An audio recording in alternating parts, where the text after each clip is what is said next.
Le Petit Voilier accueille chaque année un peu plus de 400 enfants de tout âge. Pour la rentrée en septembre, près du quart des places n'ont pas encore été comblées. Quelques centaines d'enfants sont pourtant inscrits sur la liste d'attente. Les parents auraient, en temps normal, déjà obtenu une réponse. On a fait déjà nos appels pour les nouvelles places pour le mois de septembre et tout ça. Mais présentement, on ne peut pas faire ce processus-là parce qu'il nous manque de l'information. C'est que le Petit Voilier utilise les locaux du Conseil scolaire acadien provincial.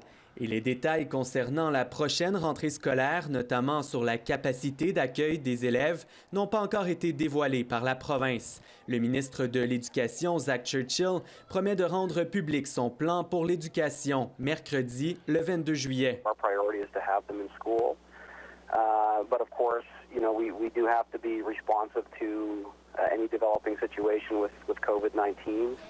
Il y aura donc des plans B, comme le retour de l'école à la maison. Si cette option est envisagée, l'opposition néo-démocrate implore le gouvernement d'offrir de meilleures ressources aux parents. You know, we've heard really virtual silence from the government on the plight of parents over the last 6 months. Au cours des 6 derniers mois, dit-elle, le gouvernement est resté pratiquement silencieux sur la situation des parents.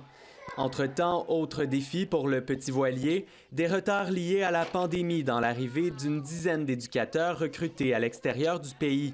Le Petit Voilier recrute dans plusieurs pays, dont la France, la Tunisie et d'autres pays d'Afrique. Je préférais avertir les parents d'avance que ça se pourrait qu'on retarde l'entrée de certains enfants dans certains groupes pour s'assurer d'avoir le personnel suffisant pour répondre à la demande.